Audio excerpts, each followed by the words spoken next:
let's get into the weighted box step up.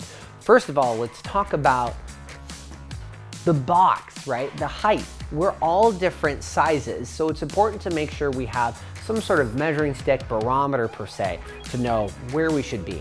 If we put our foot up on our implement we're doing our step up on, and we find that our hip crease at the highest point is going to go and be significantly below the top of the knee, it means that we need to be very light, if zero weight, or we need to go ahead and lower the box. We're talking about weighted box step up, so preferably we start to lower the box. For example, if we go from this 24-inch height here and we transition to a 20-inch, now we're talking about almost even. And this is where we're gonna go ahead and really get to a point where we can have the nice mixture of making sure the body gets loaded, but yet we are starting to go ahead and work through a sticky point, which is hip crease below the knee. So that could help you with pistols or even your normal squats, right? We have more of a skill transfer for strength. Now, from there, let's go ahead and talk about how we make sure we make this situation stay stable with load added. We want to make sure the midline stays nice and tight so the rib cage is down, and with that we want to make sure a lot of times we get over exuberant and the shoulders roll forward. So we want to make sure abs tight but shoulders are pulling down and back. And then from there, when the weight is light, we're going to go ahead and think, can we be a statue in our trunk and really just the legs moving? Now this is where we get to talk about where our torso dictates what musculature starts to get used. If we start to be really static upright, it's gonna be a lot more quad and then butt at the very top. If we are okay with keeping a really static position, but we're slightly tilted forward, we're gonna get a lot more butt and hamstrings. Go for it. And guess what? Like, that's okay. We just wanna make sure at the top, we're always getting nice and tall through the hip here.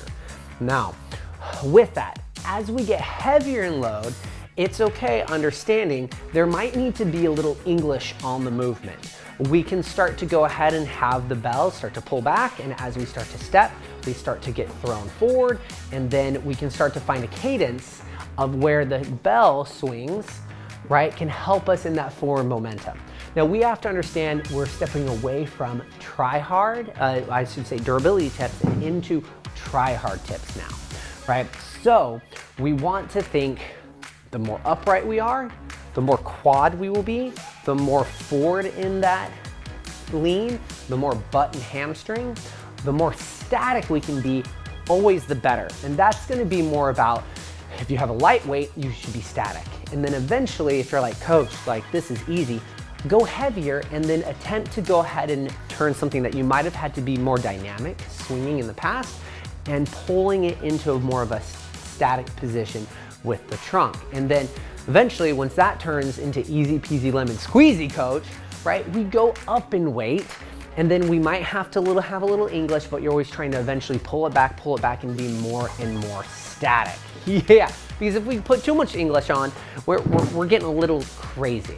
But those are gonna be your prescriptions and steps, how to go from essentially something relatively light to something heavy. Then also that barometer of, man, is this box too high for me? Or maybe is it too low? I would suggest if you ever find your knee being below your hip, then you might be under punching what you're capable of, right? And if you're like, I don't know, coach, that's okay. Just try to be as strong as you can at that point without load, and then slowly keep on walking yourself up higher and higher, and then you know you've done a good job putting in the work once you can do that weighted box step up when your knee is even or higher than your hip.